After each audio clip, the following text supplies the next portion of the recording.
ఇక ఆ విషయం అట్లుంటే ఇక్కడ బీసీలకు సంబంధించి 42% రిజర్వేషన్ అమలు చేస్తాం, తర్వాత కామారెడ్డి డిక్లరేషన్ని మేము అమలు పరుస్తామని చెప్పేసి రాష్ట్ర ప్రభుత్వం ప్రకటించింది. ప్రకటించిన తర్వాత అసెంబ్లీలో ఇటు ఉభయ సభల్లో, ఇటు శాసనసభలో అటు శాసన మండలిలో 2 సభల్లో కూడా పెట్టి ఏకగ్రీవంగా అన్ని పార్టీలు కూడా ఏకగ్రీవంగా ఆమోదం తెలిపినాయి. ఇంతవరకు మంచిగానే ఉన్నది. కానీ మరి కేంద్ర ప్రభుత్వం దానిపైన దృష్టి పెట్టాల్సిన అవసరం ఉంటుంది, కేంద్ర ప్రభుత్వం పైన ఒత్తిడి తేవాల్సిన అవసరం ఉంటుంది.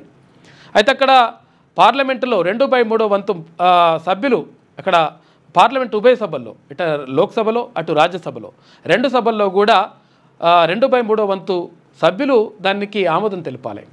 అప్పుడు దానికి సంబంధించి అన్ని పార్టీలతోటి సంప్రదింపులు జరపాల్సిన అవసరం ఉంటుంది, కేంద్ర ప్రభుత్వం పైన ఒత్తిడి తేవాల్సిన అవసరం ఉంటుంది.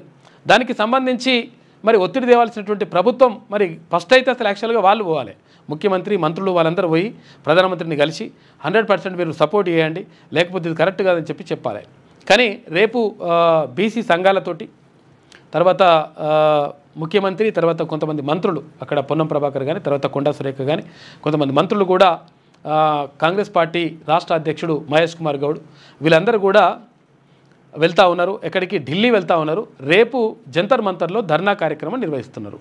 ఈ ధర్నా కార్యక్రమం నిర్వహించడం ద్వారా ఇప్పుడు ఉన్నటువంటి రాష్ట్రంలో ఉన్నటువంటి రాష్ట్ర ప్రభుత్వం ఏం చెప్పుకుంటుందంటే మేము ఇవ్వడానికి రెడీగా ఉన్నాం, తర్వాత కేంద్ర ప్రభుత్వం పైన పోటీ అంటే ఫైట్ చేయడానికి కూడా రెడీగా ఉన్నాం, కాబట్టి కేంద్ర ప్రభుత్వం కోర్టులో ఉంది, వాళ్ళు ఇవ్వట్లేదు అనేటువంటి మాట చెప్పడానికి వీళ్ళు చేస్తూ ఉన్నారు. లేదు అందులో బీసీ రిజర్వేషన్లకు సంబంధించి మాకు అభ్యంతరం ఏం లేదు, కానీ అందులో ముస్లింలని తీసుకొచ్చేసి 10% రిజర్వేషన్ వాళ్ళకి ఇవ్వమని చెప్తే మత ప్రాతిపదికన ఎటువంటి అవకాశం లేదు, కాబట్టి మేము దానికి ఒప్పుకోమని చెప్పేసి అటు ఆల్రెడీ భారతీయ జనతా పార్టీ నేతలు చెప్తున్నటువంటి మాట. ఈ నేపథ్యంలో మొత్తం మీద ఆలుమొగలు కలిసి పిల్లగాని బాయలేసినట్టు బీసీ రిజర్వేషన్లకు సంబంధించి ఇప్పుడు కేంద్ర రాష్ట్ర ప్రభుత్వాలు కొట్టుకున్నట్టుగా ఏసీ తర్వాత మరి బీసీలకు సంబంధించి నిజంగా అమలు చేస్తాయా అమలు చేయా అనే దానిపైన ప్రధానంగా చర్చనీయాంశంగా మారింది. అటు రాహుల్ గాంధీ క్లియర్గా చెప్తా ఉన్నారు, ఆయన విషయంలో మాత్రం క్లియర్గా ఉన్నాడు. ఆయన ఏమంటున్నాడు? దేశవ్యాప్తంగా అన్ని రాష్ట్రాల్లో కూడా కులగణన జరగాలి, కులగణన జరిగిన తర్వాత ఏ కులం ఎంత ఎవరు ఎంతున్నారు అనేటువంటి వాటాలు తేలిపోవాలి, తేలిపోయిన తర్వాత సమాజాన్ని ఒక జిరాక్స్ తీయాలని చెప్పేసి ఆయన చెప్తున్నటువంటి మాట.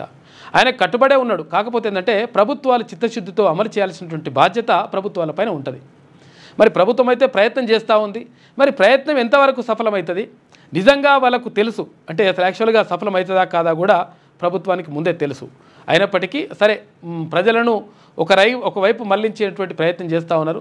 ఏది ఏమైనప్పటికీ 100% కేంద్ర ప్రభుత్వం కూడా ఇక్కడ బీసీ రిజర్వేషన్లకు సంబంధించి స్థానిక సంస్థల్లో అటు విద్యా ఉద్యోగాల్లో 42% రిజర్వేషన్లకు సంబంధించి కేంద్ర ప్రభుత్వం కూడా సానుకూలంగా నిర్ణయం తీసుకోవాల్సిన అవసరం ఉన్నది. ఇప్పుడు కాంగ్రెస్ అగ్రనేత రాహుల్ గాంధీ వస్తున్నట్టే కాంగ్రెస్ పార్టీ ఒక రకంగా రిజర్వేషన్లకు సపోర్ట్ చేస్తున్నట్టే లెక్క. కాబట్టి ఇక్కడ కేంద్ర ప్రభుత్వం నిర్ణయం తీసుకుంటే 100% రాష్ట్రంలో ఇక్కడ ఉద్యోగాల్లో కానీ విద్యలో కానీ ఇటు స్థానిక సంస్థల ఎన్నికల్లో కానీ బీసీలకు 42% రిజర్వేషన్ అమలు అయ్యేటువంటి అవకాశం ఉంటుంది. కాబట్టి ఏం జరుగుతుందనేటువంటిది చూద్దాం. ఇక రేపు ధర్నా ఉందంట. ఇక మరోవైపు అమెరికా అధ్యక్షుడు ట్రంప్ కొత్త నిర్ణయాలు తీసుకుంటుండు. ఇష్టం వచ్చినట్టుగా తీసుకున్నటువంటి నిర్ణయాలతోటి ఆగమాగం అవుతూ ఉంది ప్రపంచంలో ఉన్నటువంటి అనేక దేశాల ఆర్థిక వ్యవస్థలు.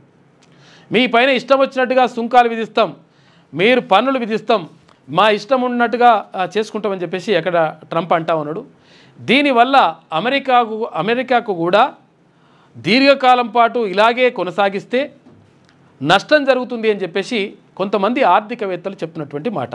ఏది ఏమైనప్పటికీ ట్రంప్ తీసుకున్నటువంటి నిర్ణయాలు కొంతవరకు అన్ని దేశాలను కలవరపరుస్తున్నటువంటి పరిస్థితి మాత్రం కనిపిస్తూ ఉంది. ఇంకా చాలా విషయాలున్నాయి, మనం మాట్లాడుకుందాం.